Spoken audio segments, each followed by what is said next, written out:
The letter that arrived after my daughter took her own life following her funeral read, "If you're reading this, Mom, it means I'm no longer in this world."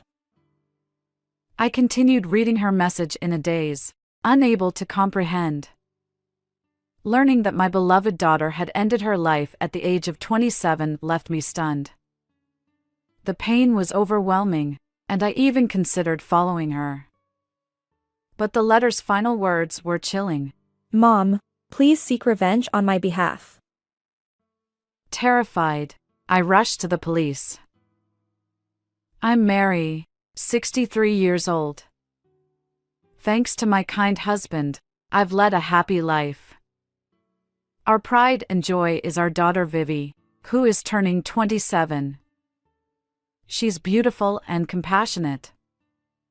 Vivi found success as a children's book author and married Michael, the son of a company president, when she was 25. Welcomed warmly by her gentle in-laws, I believed she was living a blissful life with her daughter Mia. Never did I imagine that I'd say goodbye to our daughter so soon. Vivi was our precious gift, born when my husband and I were 34 and struggling to have children. One unforgettable memory from her childhood is when she was 4 years old. "Mom, I want to play the violet flower tug of war." Oh, that's a nostalgic game. In a picture book read by the kindergarten teacher, there was a scene where children played tug of war with violet flowers. In this game, you intertwine violet stems and pull against each other. I gathered plenty of violets from the riverbank nearby and played with my daughter in the garden. Vivi exclaimed, "Violets are cute. These are my flowers." Her beaming smile remains etched in my mind.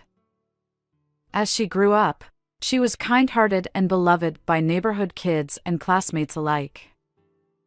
In college, her hobby of creating picture books earned her awards, and she became a successful author. Her wedding was filled with blessings, and she and Michael welcomed their daughter Mia into the world. Truly, those were days of smooth sailing.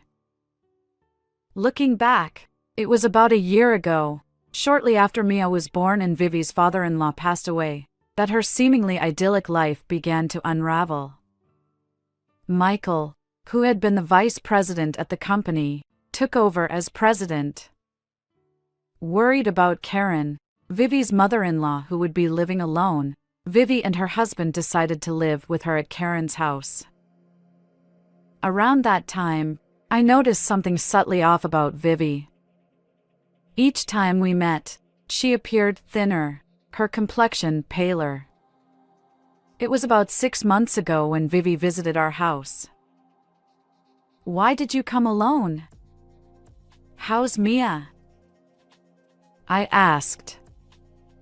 She averted her eyes and replied sadly, "Karen won't let Mia out of her sight. She wants me to focus on household chores since she's watching Mia." I protested. "But, don't you want Mia close to you?" She sighed.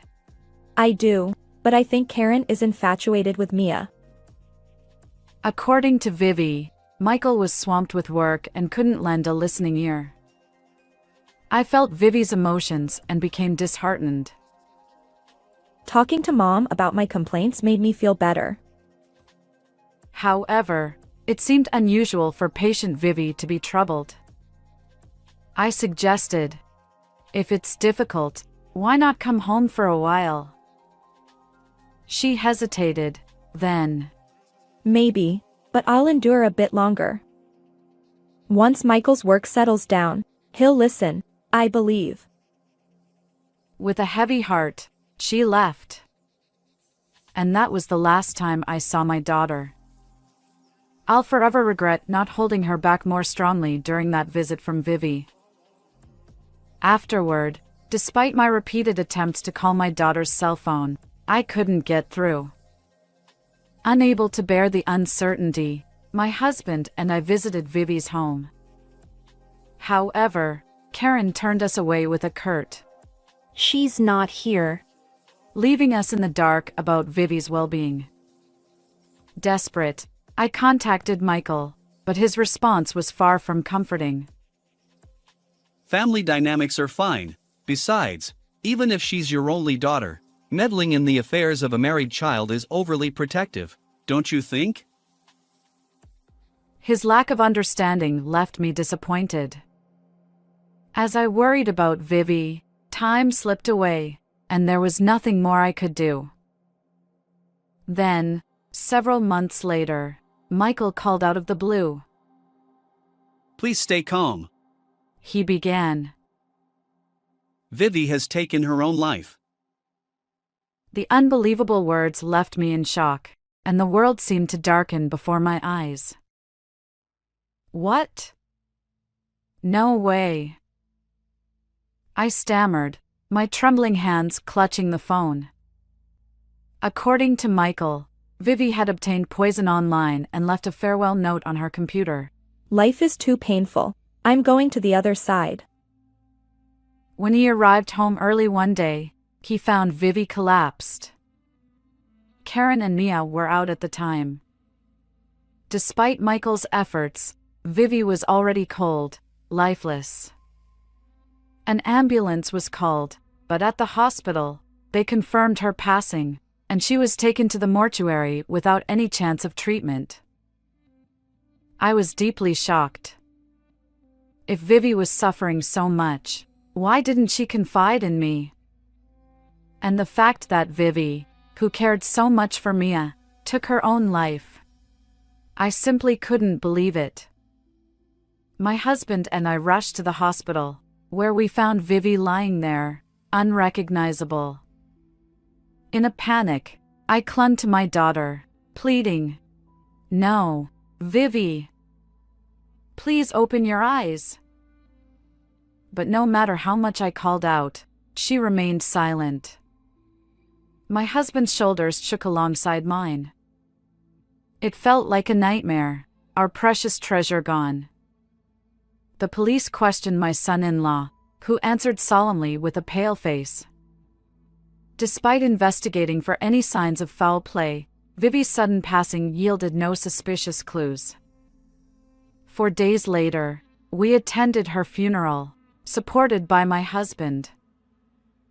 At that moment, I suddenly noticed the 1-year-old Mia, whom Karen was holding. She seems a bit pale, I thought. Concerned, I approached to observe my granddaughter. But Karen sharply rebuffed me, saying, "What are you doing? Don't touch her without permission." Helplessly, I withdrew my hand. It's heartbreaking that this poor little one lost her mother at just 1 year old, and I can't even hold her.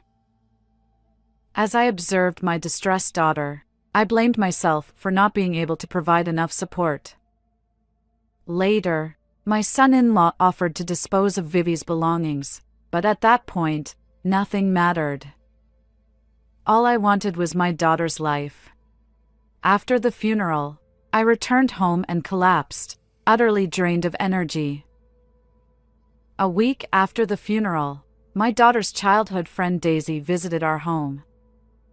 Astonishingly, she said, "I have a letter from Vivi." Apparently, after Vivi's passing, an envelope arrived addressed to Daisy, containing a note and a letter for me. The note read, I'm sorry for the sudden request, but only Daisy can handle this. And then Vivi's message. If anything happens to me, please deliver this letter to my mom. Keep it private. Trembling, I accepted the envelope. My daughter, who had left without a word, had actually left a proper farewell. It was both heartwarming and heartbreaking, a mix of complex emotions, as I unfolded the neatly folded stationery. There, her familiar handwriting filled the page. The opening lines of the letter. If you're reading this, Mom, it means I'm no longer in this world. Made my vision blur with tears. However, as I continued reading, I was struck by a shock akin to being hit with a hammer. What does this mean? The letter revealed the tragic circumstances my daughter faced, imploring me to seek revenge on her behalf. The chilling contents froze my spine, and I considered rushing to the police. Yet, in the next moment, I hesitated. With no evidence beyond this letter, I knew the police wouldn't take it seriously. For the first time in my life, an intense anger surged within me. I won't let this go unpunished. I resolved to gather proof and take matters into my own hands. The next day, my husband and I headed to Karen's house. We rang the intercom, and the front door swung open when we announced our names. There stood my disheveled, steely-eyed Karen, glaring at us like a guardian deity. Are you two strangers now? What business do you have? She snapped. We've come to collect Vivi's belongings. I replied. Humph. I was thinking of disposing of them like trash. Do as you please. Her cold words cut through the air. But then, the piercing cries of a baby reached us. We hurried toward the living room, where a shocking scene unfolded. Little Mia sat on the cluttered floor, thin and dirty, wailing. An empty milk bottle lay nearby, and her swollen diaper revealed neglect. I scooped up my grandchild. What's going on? Why won't you care for this child? She's just a 1-year-old. Karen retorted. Why should I bother with that woman's child? I've had enough. You say that, but you are eager to take Mia away from Vivi and keep her all to yourself. I shot back, remembering Vivi's lonely expression when she returned home. Karen smirked, her lips curving into a mocking smile. I couldn't leave that incompetent daughter-in-law in charge. But this child? She doesn't even warm up to me. I can't find her cute anymore.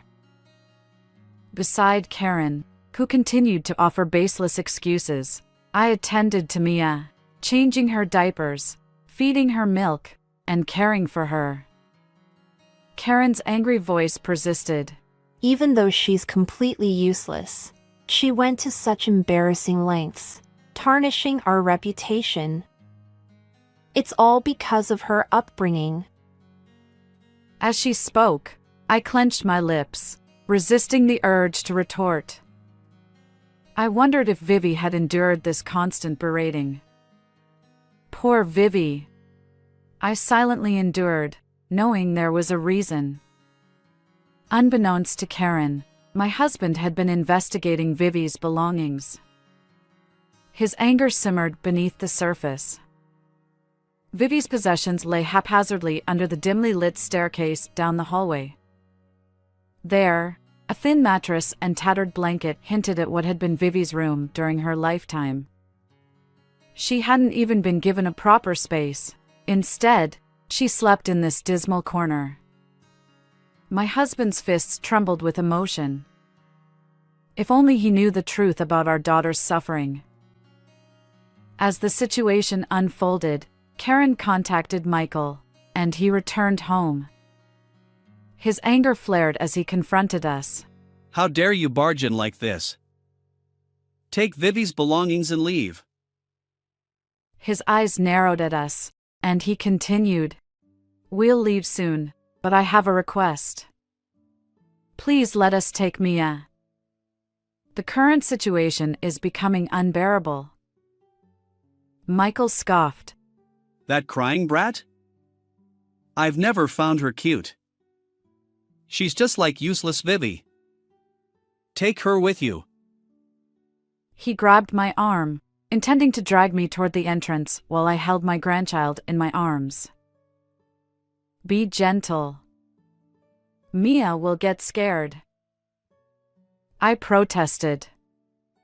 but Michael snapped back. Shut up.